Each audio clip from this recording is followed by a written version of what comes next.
a she-wolf nursing two abandoned infants on the banks of the Tiber River. This is how Rome began. Not with kings or conquerors, but with a legend so powerful it would fuel the greatest military empire the world has ever seen. The twins, Romulus and Remus, sons of the war god Mars, were destined to build something unstoppable. But on April 21st, 753 BC, when Romulus killed his brother over a wall dispute, he unknowingly set the blueprint for Rome's future. Brutal, disciplined, and absolutely dominant. From that mythical beginning on Palatine Hill, Rome transformed into a war machine that would conquer the known world. But how? The secret wasn't just courage, it was innovation, discipline, and military engineering that turned farmers into the most feared soldiers on earth. The Roman legion was unlike anything before it. While other armies relied on chaotic charges, Rome perfected the art of organized violence.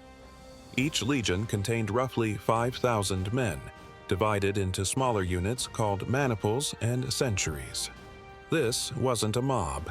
This was a chess game played with human lives. The famous testudo formation, Latin for tortoise, turned soldiers into a moving fortress. Legionaries locked their shields together, creating an impenetrable shell that could advance under a rain of arrows. It was as effective in attack as it was in defense. But the real genius was in their equipment. Early Roman soldiers wore chainmail, heavy and exhausting. Then came the lorica segmentata, articulated plate armor made from overlapping iron strips connected by leather straps.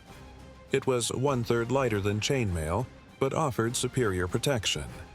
A soldier could march 28 kilometers in 5 hours, carrying 25 to 35 kilograms of gear.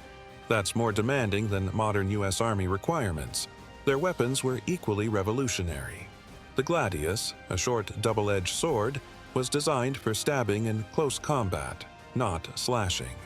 Before engaging, soldiers hurled the pilum, a javelin engineered to bend on impact so enemies couldn't throw it back.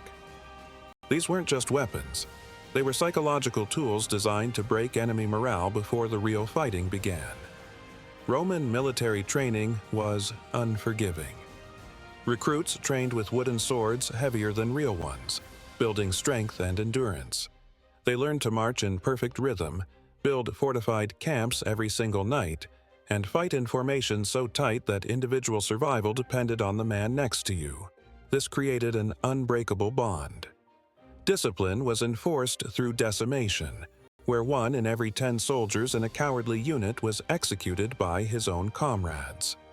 Fear and loyalty became inseparable. But Rome's true superpower was engineering. Roman military engineers didn't just fight battles, they built the infrastructure of conquest. They constructed roads that connected the empire, allowing legions to move faster than any enemy could react. They built bridges in days that would take others months. During sieges, they deployed the scorpion, a giant crossbow firing iron-tipped bolts at incredible speed, and the ballista, which could hurl 60-pound stones over 1,500 feet at 115 miles per hour. The onager catapulted basketball-sized rocks nearly 100 feet, painted black to increase terror as they whistled through the air. And when defending territory, Romans built fortifications that still stand today. Hadrian's Wall stretched 73 miles across northern Britain, a network of watchtowers, walls, and forts that marked the edge of civilization. These weren't just barriers, they were statements of power. For over 500 years, the Roman military remained unmatched. From the myth of Romulus to the engineering marvels of Hadrian, Rome proved that empires aren't built on legend alone. They're built on discipline, innovation, and the willingness to turn warfare into a science. The wolf that nursed Romulus and Remus didn't just save 2 boys. She raised an empire that would reshape the world forever.